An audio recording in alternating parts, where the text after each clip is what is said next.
नमस्कार विद्यार्थी मित्रांनो, सर्वांचं स्वागत आहे आपल्या MPSC टाइम्स या यूट्यूब चॅनलमध्ये. तर आजचा आपला व्हिडिओ सेशनचा जो विषय आहे तर तो आहे की स्वतःला एप्रिल फूल बनवायचं नसेल तर या गोष्टी तुम्हाला आजपासून पाळायच्या आहेत. नवीन आर्थिक वर्ष सुरू झालंय. आता तरी या वर्षात एखादी पोस्ट काढा. अजून तुम्ही किती वेळ घालवणार आहात? ठीक आहे, तर अशा संदर्भातील आपला हा व्हिडिओ सेशन आहे. मान्य आहे की तुमचे आजपर्यंतचे भरपूर वर्ष तुमचे निघून गेलेले असतील, पण ह्या व्हिडिओच्या माध्यमामध्ये ज्या काही गोष्टी तुम्हाला मी सांगणार आहे त्या गोष्टी म्हणजे MPSC करण्यासाठी किंवा MPSC मधून पोस्ट मिळवण्यासाठी ज्या काही मूलभूत गोष्टी आहेत, जसं आपल्याला अन्न वस्त्र निवारा या ज्या आपल्या मूलभूत गोष्टी असतात, तसंच MPSC मध्ये जर तुम्हाला टिकायचं असेल आणि टिकून एखादी पोस्ट काढायची असेल, म्हणजे टिकून एखादी पोस्ट काढण्याच्या मधला जो मार्ग आहे तो या व्हिडिओच्या माध्यमातून मला तुम्हाला सांगायचं की कुठल्या गोष्टी ज्या त्या तुम्हाला फॉलो कराव्या लागतील तरच तुम्ही तुमच्या ज्या ध्येय तुमचं कुठलेही ड्रीम असेल, मग तुमचं क्लास 1 असेल, क्लास 2 असेल, कोणतेही तुमचं ड्रीम असेल तिथपर्यंत पोहोचू शकाल. पण पोस्ट ह्या सगळ्या जास्त त्या बाय प्रोडक्ट असतात. ते सगळं तुमचं स्किल जे आहे ते तुमचं सगळ्या मेरिट वरती तुमचं डिपेंड राहतं. त्याच्यामुळे मार्क्स आपल्याला जास्तीत जास्त कसे पडतील आणि मार्क्स जास्तीत जास्त मिळण्यासाठी आपण चांगला अभ्यास कशा प्रकारे करू शकतो तर त्याच्या संदर्भामध्ये आपल्याला काही नियम जे असतात, काही अटी असतात त्या पाळाव्या लागतात. प्रत्येक खेळामध्ये काहीतरी नियम ठरलेले असतात, जसे की क्रिकेटमध्ये काही नियम ठरलेले असतात, वाईड बॉल, नो बॉल वगैरे. ठीक आहे, तसंच MPSC मध्ये सुद्धा काही नियम तुम्हाला जे असतात ते पाळावेच लागतात, तरच तुम्ही MPSC ची लढाई जी असते ही तुम्ही जिंकू शकता. नाहीतर तुम्ही वर्षानुवर्षे तुमचे असेच निघून जातात, मग नंतर तुम्हाला फ्रस्ट्रेशन यायला सुरुवात होते. ठीक आहे, कारण आपण आयुष्यातला आपला मौल्यवान वेळ जो आहे तो या MPSC च्या प्रिपरेशनसाठी आपण दिलेला असतो. तो वेळ कोणीही भरून काढू शकत नाही, कारण एकतर तुमचा बायोडाटामध्ये गॅप पडत जातो आणि तुम्हाला कुठेतरी असे असते की मला एखादी तरी पोस्ट निघेल, पण ती पोस्ट काढण्यासाठी तुम्ही ह्या गोष्टी फॉलो करता का किंवा कोणत्या गोष्टी तुम्हाला टाळायच्या आहेत तर त्या व्हिडिओच्या माध्यमातून मला तुम्हाला सांगायचं आहे. म्हणजे जेणेकरून तुम्ही जर आता ह्या गोष्टी करत असाल तर ह्या गोष्टी तुम्हाला कुठेतरी टाळल्या पाहिजेत आणि काही नवीन गोष्टी ज्या त्या तुम्हाला आत्मसात कराव्या लागतील, जेणेकरून तुमचा रिझल्ट जो आहे हा लवकर येऊ शकेल. ठीक आहे, तर आता सुरुवात करूया. केअरफुली ऐका, ज्या गोष्टी सांगेल त्या केअरफुली ऐका. पहिली गोष्ट म्हणजे तुमचं फालतूचं मोबाईल स्क्रोलिंग करणं कम्प्लिटली बंद करा. त्याचा काहीही उपयोग तुमच्या MPSCच्या पोस्ट मिळवण्यामध्ये तुम्हाला त्याचा काहीही उपयोग होणार नाही. एकदा तुम्ही फेसबुक ओपन केलं, रील्सवरती ज्यावेळी तुम्ही रील्सवरती जाल त्यावेळी तुम्हाला स्वतःला कळणार नाही तुम्ही तुमचा किती वेळ त्या मोबाईल स्क्रोलिंग करण्यामध्ये तुम्ही घालवता आहात. आणि एक गोष्ट तुमच्या मनाला विचारा की याचा माझ्या MPSC मध्ये काही यूज आहे का? 100% त्याचा काहीही सुद्धा यूज नसतो, लक्षात घ्या. त्याच्यामुळे फालतूचं मोबाईल स्क्रोलिंग करणं बंद करा, त्याचा काहीही उपयोग होणार नाही. तुमच्या आयुष्यातला अर्धा तास, पाऊण तास, 1 तास जो आहे तो फालतू विनाकारण याच्या गोष्टीमध्ये जात असेल तो कुठेतरी थांबला पाहिजे. तो वेळ तुम्ही दुसऱ्या आपल्या MPSC साठीच्या जो तुमचा विषय अवघड आहे तिथले 5 क्वेश्चन्स करा, 10 क्वेश्चन करा, 15 क्वेश्चन करा, शॉर्ट टार्गेट ठेवा आणि ते पूर्ण करण्याचा प्रयत्न 100% करा. पण मोबाईल स्क्रोलिंग करणं कम्प्लिटली बंद करा, याचा काहीही तुम्हाला उपयोग होणार नाही. ठीक आहे, फेसबुकच्या रील्सला ऍडिक्ट झाला असाल, युट्यूबच्या रील्सला कुठेतरी ऍडिक्ट झाला असाल, त्याचा काहीही तुम्हाला या MPSC मध्ये जे आहे ते तुम्हाला त्याचा काहीही उपयोग होत नाही त्या गोष्टीचा. ते विनाकारण करणं बंद करा. आताच सांगतो तुम्हाला, ते विनाकारण करणं बंद करा. ठीक आहे, मोबाईल स्क्रोलिंग करणं आजपासून बंद म्हणजे बंद. 1 वर्ष स्वतःला कुठेतरी झोकून देऊन केल्यानंतरच एखादी पोस्ट तुम्हाला मिळू शकेल. आता बघा, MPSCच्या लिस्टमध्ये एकच मुलगा 3-4 पोस्ट काढतो, याचा अर्थ काय की त्यांनी स्वतःला बांधून घेतलं होतं, त्याच्यामुळे त्याचे आता आउटपुट रिझल्ट जे आहे ते त्याला यायला लागलेले आहेत. त्यांनी हे सगळ्या गोष्टी कुठेतरी टाळल्या होत्या, लक्षात ठेवा. ठीक आहे, जर तुम्हाला फार स्ट्रेस आलेला आहे किंवा काय आलेलं आहे त्यावेळी ठीक आहे, पण दिवसभरामध्ये किंवा अभ्यासाचे तुमचं जे टाइम टेबल ठरलेलं असेल त्याच्यामध्ये याच्यापासून ह्या डिस्ट्रॅक्शन पासून तुम्ही लांब जाणं फार गरजेचं आहे. त्याच्यामुळे फालतूचं मोबाईल स्क्रोलिंग करणं बंद करा सुरुवातीला. दुसरी गोष्ट असं आहे की फक्त MPSC परीक्षेच्या दृष्टिकोनातून जो कंटेंट गरजेचा आहे तोच तुम्ही युट्यूबला बघा. ठीक आहे, युट्यूबला तोच तुम्ही कंटेंट बघा जो की MPSC परीक्षेच्या दृष्टिकोनातून गरजेचा आहे. जर तुम्ही 2-3 वर्ष याच्यामध्ये घालवलेले असतील तर तुम्हाला निश्चितपणे कळून जाईल की कुठलं कंटेंट, कोणत्या चॅनलचं कंटेंट जे आहे ते चांगलं आहे. त्याच्यावरती ते फक्त तुम्ही तेवढेच चॅनल सबस्क्राईब करून ठेवा, बाकीचे करण्याची काही गरज नाही. नाहीतर काय होतं, विनाकारण तुम्हाला नोटिफिकेशन्स येतात आणि तुमचा वेळ त्याच्यामध्ये वाया जाऊ शकतो. त्याच्यामुळे अशा आपल्याला वेळ फार महत्त्वाचा आहे, 1 वर्ष फार महत्त्वाचं, लक्षात ठेवा. पण ठराविक वेळच त्याला तुम्हाला द्यायचा आहे. तुम्ही ठरवून ठेवा तुमच्या टाइम टेबलमध्ये की बाबा सोशल मीडियाचं हे YouTube कंटेंट आहे MPSCचं, ते तुम्हाला कुठेतरी मला बघायचं आहे. त्यासाठी स्पेसिफिक तुम्ही वेळ काढून ठेवा की जो कंटेंट तुम्हाला परीक्षेच्या दृष्टिकोनातून महत्त्वाचा ठरेल. ठीक आहे, पण त्याला काहीतरी स्पेसिफिक टाइम लिमिट असणं फार गरजेचं आहे. तर त्यावेळेला तुम्ही ठराविक वेळेला ते कंटेंट जे आहे ते तुम्ही बघू शकता, ना की कम्प्लिटली दिवस बसला आणि फक्त युट्यूबच बघत चाला की ज्याचा काहीच उपयोग होणार नाही तुम्हाला. तर तसले कंटेंट न बघण्यातच तुमची भलाई आहे. ठीक आहे, पण ठराविक वेळ तुम्ही जो तुम्हाला योग्य युट्यूब चॅनल वाटतं त्यावरचे व्हिडिओ जे असतील ते तुम्ही ठराविक वेळेलाच तुम्ही फक्त बघत चला. ठीक आहे, तर हा झाला दुसरा मुद्दा. तुमचा वेळ कुठे वाचतोय, वेळ कसा वाचवायचा हे तुम्हाला मी सांगतो याच्यामध्ये. ठीक आहे, ह्या गोष्टी तुम्हाला कुठेतरी करणं गरजेचं आहे. तिसरं म्हणजे 1 वर्ष तुम्हाला द्यायचं आहे, हे तुमच्या मनाशी पक्क ठरवून घ्या. यासाठी जे काही आयुष्यामध्ये तुमच्या डिस्ट्रॅक्शन येणार त्या 1 वर्षामध्ये, फॉर एक्झाम्पल फेसबुकच्या रील्स बघणं, कुठेतरी बाहेर फिरायला जाणं, नंतर काहीतरी कुठला सण समारंभ वगैरे येतील, सण समारंभ करा पण त्याच्यामध्ये जास्त वेळ आपला जाता कामा नये. 1 दिवस गेला ठीक आहे, पण दुसऱ्या दिवशी पुन्हा तुमच्या डेस्कवरती येणं अभ्यासाच्या हे फार गरजेचं राहतं, लक्षात ठेवा. ठीक आहे, कारण एक आपलं डिस्ट्रॅक्शन टाळणं गरजेचं आहे, कारण कोणी सुद्धा तुम्हाला असा जॉब तुम्हाला घरामध्ये आणून देणार नाही. त्यासाठी प्री काढावी लागेल, मेन्स काढावे लागेल, इंटरव्ह्यूज क्लिअर करावे लागतील. कंबाईनसाठी तर इंटरव्ह्यू फक्त PSI साठी, इतर पोस्टसाठी इंटरव्ह्यू सुद्धा नाही आहे, म्हणजे तिथे मेनच्या स्कोरवरती तुमचं सगळं तुम्हाला पोस्ट मिळणार की नाही. एखादी पोस्ट मिळाली की तुमचं आयुष्य सेटल होऊन जातं. यासाठी काही डिस्ट्रॅक्शन टाळणं हे आपल्याला फार गरजेचं आहे, कुठेतरी तुमच्या बॅक ऑफ माइंडला असलं पाहिजे. आणि आपल्याला हे 1 वर्ष द्यायचं, 1 वर्षामध्ये मला एक्झाम क्लिअर करून माझं आयुष्य सेटल करायचं आहे, हे कुठेतरी तुमच्या मनाशी पक्क ठरवलं पाहिजे. मग त्यासाठी डिस्ट्रॅक्शन टाळले पाहिजेत का नाही? 100% डिस्ट्रॅक्शन टाळले पाहिजेत.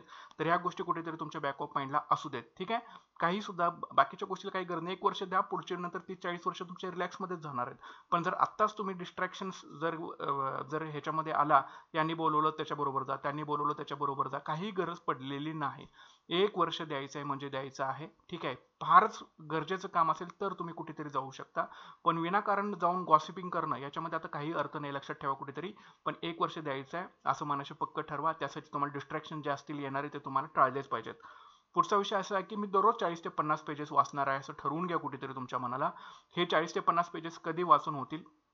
ज्यावेळी तुमचं दिवसभरामधलं टाइम टेबल फिक्स असेल, लक्षात ठेवा. ठीक आहे, मग ते प्रत्येक विषयाचे तुम्ही 5 पेजेस वाचा, 10 पेजेस वाचा, पण ती सवय लागली पाहिजे.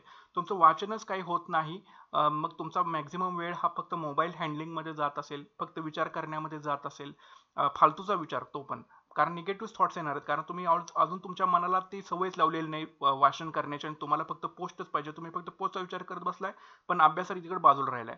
तर कशी काय तुम्हाला पोस्ट मिळणार? तर मिळू शकत नाही. त्यासाठी तुम्हाला दररोज काहीतरी तुमच्या मनाला वाचन करणं, या वाचनाची सवय लावणं हे गरजेचं आहे. त्यासाठी तुम्हाला दररोज 40 ते 50 पेजेस वाचणं हे फार गरजेचं आहे. असं ठरवून घ्या कुठेतरी मनाला की बाबा दिवसभरामध्ये 40 ते 50 पेजेस मी वाचणारच आहे कसल्याही परिस्थितीमध्ये. भले तुम्हाला सुरुवातीला एवढे जमणार नाही, तुम्ही 20 पेजेस वाचाल, 25 पेजेस वाचाल, 10 पेजेस वाचाल सुरुवातीला, पण हळूहळू तुम्हाला ही प्रॅक्टिस होऊन जाईल. नंतर तुमची स्पीड ऑटोमॅटिकली वाढून जाईल आणि तुम्ही बघता बघता 40-50च काय, तुम्ही चांगले सुद्धा जास्त पेजेस सुद्धा वाचू शकता. पण रीडिंग स्पीड असणं फार गरजेचं आहे, कारण वाचन केल्याशिवाय तुम्हाला प्रश्न सोडवता येणार नाही, तुम्हाला तो विषय समजणार नाही. तर विषय पक्का करून घ्यायचा असेल तर वाचनाची सवय आपल्याला लावावी लागेल. फालतूचे रील्स बघण्यापेक्षा दररोज 10 पेजेस, 20 पेजेस, 25 पेजेस, 40 पेजेस मला वाचायचे आहेत असे कुठे ठरवून घ्या. ते आत्मसात करण्याचा प्रयत्न करा. निश्चितपणे तुम्हाला याचा फायदा जो आहे हा परीक्षेमध्ये होणार आहे.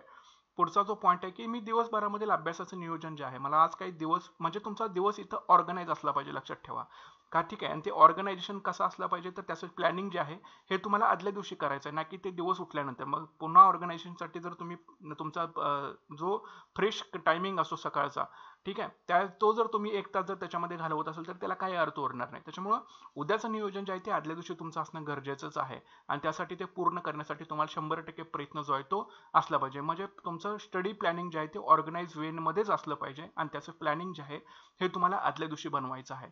या गोष्टी तुम्हाला कुठेतरी फॉलो करणं फार गरजेचं आहे. पुढचा विषय आहे की मी दररोज 6 ते 8 तास अभ्यास करणार आहे, कुठेतरी तुमच्या बॅक ऑफ माइंडला असू दे. कारण 2 तास अभ्यास केला, 3 तास अभ्यास केला, यामधून तुमची परीक्षा क्लिअर होऊ शकणार नाही. ठीक आहे, का 2 तास 3 तास कधी, ज्यावेळी तुमचं सगळं ज्यावेळेला वाचून झालेलं असतं त्यावेळी फक्त रिव्हिजनच करायचे आहेत, त्यावेळेला एखाद्याचे तेवढं होऊ शकतं. पण कंटिन्युअसली तुम्हाला 6 ते 8 तास अभ्यास करणं वर्षभर हे फार गरजेचं राहतं. तर आणि तरच तुम्हाला कुठेतरी तुमचं नाव एखाद्या फायनल लिस्टमध्ये तुम्हाला दिसू शकेल. पण यासाठी 6 ते 8 तास अभ्यास करणे गरजेचं आहे. तुम्ही करता का 6 ते 8 तास अभ्यास, हे कुठेतरी तुमच्या मनाला विचारा. कारण नुसतं मनाला फुल बनवायचं, तुम्ही स्वतःला नाही फुल बनवू शकणार. कुठेतरी तुम्हाला माहीतच असतं आतमधून की बाबा मी जेवढं पाहिजे गरजेचं गरजेचं आहे तेवढं मी देत नाही त्याला, आणि नुसता तुम्ही विचार करत बसला मला पोस्ट पाहिजे तसं नाही होऊ शकत. त्यासाठी तुम्हाला दररोज 7 ते 8 तास अभ्यास जो आहे तो करावाच लागतो. हे कुठेतरी तुमच्या बॅक ऑफ माइंड मध्ये फिक्स असलं पाहिजे. ठीक आहे, तुम्ही वाटलं तर अफर्मेशन करा की मला 7 ते 8 तास अभ्यास करायचाच आहे, पण अभ्यास करा. नुसतं अफर्मेशन करून होणार नाही, तुम्हाला त्या सेटिंग लेवल टेबलवरती येऊन बसलंच पाहिजे. हायलाइटच्या चॅप्टर्स केलेच पाहिजेत. केल्याशिवाय होणार नाही, केल्याशिवाय कुठल्याही गोष्टी याच्यामध्ये होणार नाही. हे तुम्ही लक्षात घ्या कुठेतरी. जर तुम्हाला पोस्ट हवी असेल तर 7 ते 8 तास अभ्यास करणे हे मस्ट आहे, बेसिक आहे, नीड आहे आणि करावंच लागतं. याला दुसरा कुठलाही ऑप्शन नाही. ठीक आहे. पुढचा गोष्ट असं आहे की प्रत्येक विषयाची 2 संदर्भ पुस्तक मी पाठ करणार आहे, किंवा पाठ जर होत नसेल तर ऍटलीस्ट लक्षामध्ये तरी ठेवा. त्याला ट्रिक्स आजमावा. आयोगाचे पेपर्स त्याच्यावर त्या चॅप्टरवरती कशा प्रकारे प्रश्न आलेले आहेत ते बघा. पण काहीही करून कुठलीही मेथड वापरा, पण 2 संदर्भ पुस्तकं मी चांगल्या प्रकारे करणार आहेत वर्षभरामध्ये, असं कुठेतरी तुमच्या बॅक ऑफ माइंडला असू दे. आणि तेवढी जरी पुस्तकं केली तरी सुद्धा इनफ आहे, कारण टॉपर सुद्धा तेच करतात जे तुम्ही करता. ते वेगळं असं काही करत नाहीत, फक्त त्यांनी काही गोष्टी केलेल्या असतात, ते करत राहतात, सतत सतत करत राहतात. ते निगेटिव्ह मी याला हे होईल ते होईल असा विचार करत बसत नाहीत, कारण त्यांनी अफर्मेशन लेवल हाय त्यांची असते. तुम्ही सुद्धा तुमच्या मनाची तयारी जी आहे ती हाय ठेवली पाहिजे, आणि प्रत्येक विषयाची 2 संदर्भ पुस्तकं जी आहेत ती तुम्ही चांगली केली पाहिजेत. हे कुठेतरी तुम्हाला ठरवून घेणं फार गरजेचं आहे. तर आणि तरच तुमच्या एका वर्षामध्ये जे आहे ते पोस्ट तुम्हाला मिळून जाऊ शकते. पण पुस्तक वाचन फार गरजेचे आहे, त्याच्याशिवाय नाही होणार. ओके. आयोगाचे सर्व प्रश्न झालेले आहेत, ते मी आजपर्यंतचे सगळे प्रश्न सोडवणार म्हणजे सोडवणारच आहे. ठीक आहे. नुसता वाचत बसलाय, पुस्तक वाचलेत पण प्रश्न उत्तर जर सोडवली नाहीत तर तुम्हाला पॅटर्न कसा कळणार, आयोग कशा प्रकारे प्रश्न विचारतं. तर पॅटर्न समजण्यासाठी आयोगाचे झालेले प्रश्न सोडवणं गरजेचंच आहे. याला कुठलाही अल्टरनेटिव्ह दुसरा नाही. त्याच्यामुळे तुमच्याकडे जे काही XYZ पुस्तक असेल ते तुम्ही घ्या, चॅप्टर वाईज घ्या, आयोगाचे झालेले पेपर्स घ्या, शक्यतो चॅप्टर वाईज घ्या, कारण एक एक चॅप्टर समजून घेणं आपल्याला गरजेचं आहे. सो चॅप्टर वाईज कंपायलेशन असणारं पुस्तक कुठलंही असेल ते तुम्ही घ्या, त्याच्यावरचे सगळे प्रश्न सोडवा. ठीक आहे. आणि त्याचे अनालिसिस सुद्धा करा, नुसता प्रश्न सोडवू नका. तर त्या मुद्द्याशी रिलेटेड एखादा प्रश्न आलेला आहे त्याचं विश्लेषण सुद्धा बघा, कशा प्रकारे त्याचं विश्लेषण असू शकतं त्या प्रश्नाचं. फॉर एक्झाम्पल शिखरावरती एखादा प्रश्न विचारलेला आहे तर सगळी शिखरं पुन्हा एकदा तुम्ही व्यवस्थित वाचून काढा, म्हणजे तो मुद्दा सुद्धा तिथल्या तिथे तुमचा क्लिअर आउट होऊ शकेल. ठीक आहे. तर आयोगाचे सर्व प्रश्न सोडवणं फार गरजेचंच आहे. या गोष्टी तुम्हाला कुठेतरी पाळल्याच पाहिजेत. ओके. पुढचा पॉईंट आहे की मी माझा जो ठरवलेला वेळ असेल, जो माझा टाइम टेबल असेल, तो माझा वेळ मी कोणालाही देणार नाही. हे तुम्ही पहिल्यांदा फिक्स करून घ्या. काही सुद्धा होत नाही, लक्षात ठेवा. तुम्ही जर 8 तासाचं टाइम टेबल तुमचं दिवसभरामध्ये बनवलेलं असेल तर त्या 8 तासाचा वेळ मी इतर कोणालाही देणार नाही. त्या वेळ मी फक्त त्या विषयालाच देणार आहे, हे तुम्ही स्वतःला ठरवून घ्या. ते विषय तुमचेच मित्र असतील, तेच पुस्तकच तुमचे मित्र असतील.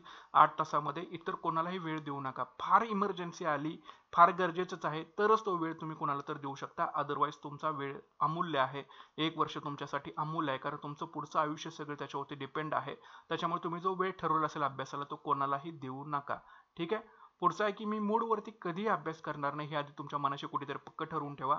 कारण मूड हा जो असा MPSC मध्ये की भल्या भल्यांची वाट लावून गेलेला आहे. भले तुमच्यामध्ये किती कॅपॅसिटी असेल, तुम्ही किती तुमचे स्टॅमिना असेल, तुमची किती ग्रास्पिंग कॅपॅसिटी असेल, आणि जर तुम्ही मूडी असाल तर MPSC मधून सिलेक्शन घेणं फार अवघड आहे. याचं रिझन असं आहे की बघा, तुम्ही बरेच मुलाखती वगैरे वाचत असाल की 45% 12वीला पडलेले आहेत, 50% 12वीला पडलेले आहेत, पण त्यांनी पोस्ट काढलेला आहे, कारण त्यांनी मूडवरती कधीच अभ्यास केलेला नाही. कारण त्यांनी स्वतःला ओळखलं होतं आपल्याला अभ्यास केल्याशिवाय त्यातून मिळणार नाही.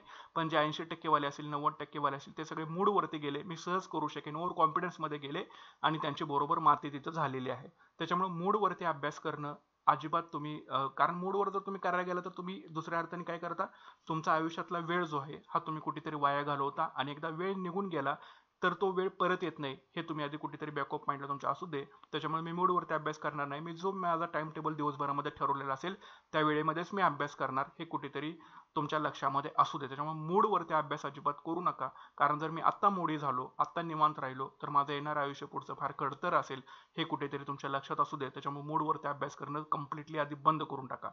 पुढची गोष्ट आहे की मी माझ्या ज्या काही चुका आजपर्यंत झालेल्या असतील त्या चुका मी परत करणार नाही, हे कुठेतरी तुमच्या लक्षामध्ये असू दे. तुमचे 2 मार्कात प्रिलियम जाते, 3 मार्कात प्रिलियम जाते, कशामुळे जाते, का जाते, याचं एकदा बसून शांत डोक्याने कुठेतरी अवलोकन करा. कोणत्या विषयामध्ये मी कमी पडतोय, किंवा माझे किती मी प्रश्न अटेम्प्ट करतोय, माझे निगेटिव्ह मध्ये किती जात आहेत.